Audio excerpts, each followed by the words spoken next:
Today's video, I've picked more rhubarb from my garden and I'm going to make rhubarb sauce. Here we go.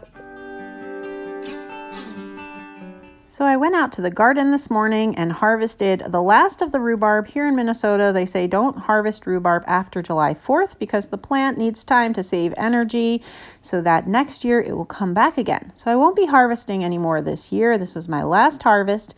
After my last video where I cut my rhubarb, several of you suggested that I try pulling my rhubarb.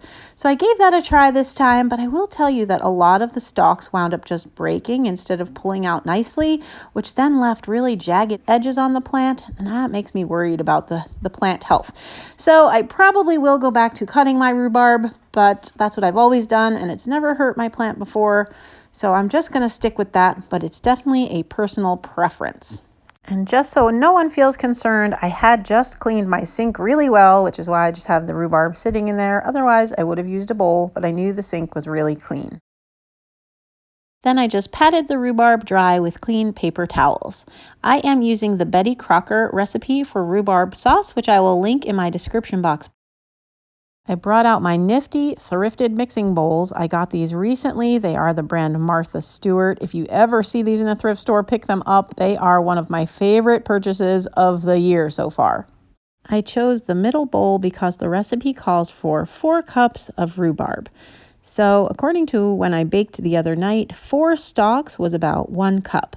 So just so you know, when you're calculating if you're buying it in the store or picking it from the garden, for every cup of rhubarb that you need for a recipe, you need about 4 stalks. So just like in any recipe with cooked vegetables or fruit, you want the pieces of vegetable or fruit to be the same size.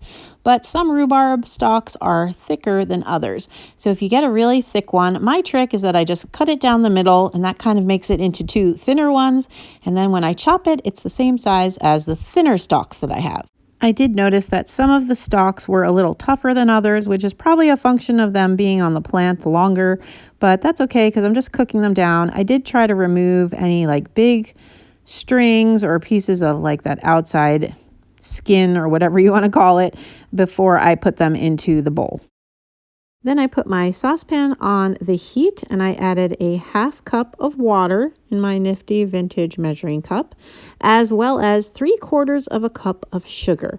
And the sugar you can put less, you can put more. It's kind of like a to taste thing. I know that rhubarb, my rhubarb in particular, is pretty tart. So I went with 3/4 of a cup and that wound up tasting really good. Then you bring the water and sugar mixture to a boil, stirring it every now and again. Once it boils, you go ahead and add your 4 cups of rhubarb and give it a good stir, and then you simmer it for 10 minutes with the lid off. During that 10 minutes, you just give it a stir occasionally. There's 4 minutes left on my timer. I wanted to show you what it looks like. Starting to look saucy. You're supposed to add cinnamon at the end. I'm going to add mine now because I want to smell it while it's got the last 4 minutes.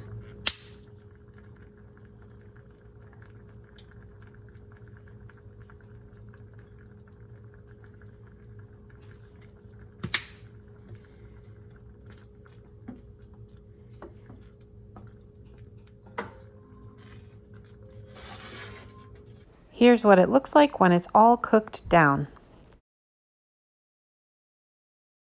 All right, the timer went off. We can taste it. You can add sugar to taste. But this had almost a cup of sugar, so I don't really want to add more if I don't have to. Let's see. Oh, this is what it looks like. Looks like a sauce. It's really hot, so I'm gonna be careful. Whoa, it's really good. Wow.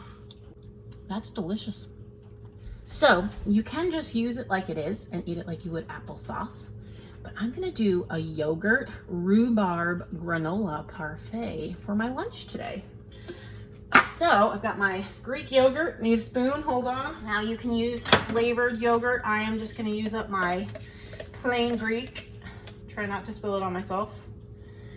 Just a little bit of this. Doesn't food taste better when it's served in pretty vintage dishes? Now I'm gonna put a little of my rhubarb sauce on here. And making sure not to put it on my hot burner. A little bit of granola. Little more yogurt. A little more rhubarb. Little more granola. Brilliant. Yummy.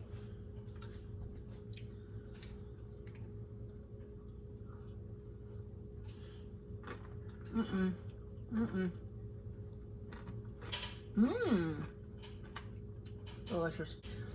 The only thing I would do different next time is to put the cinnamon in right from the get-go, and then you'd have that wonderful cinnamon smell the whole time it's cooking. Because as soon as I put it in, Gabe definitely smelled it. He's like, "What smells so good?" So anyway, thanks for hanging out with me today. Another summer treat from the garden. Until my next video, thanks for watching.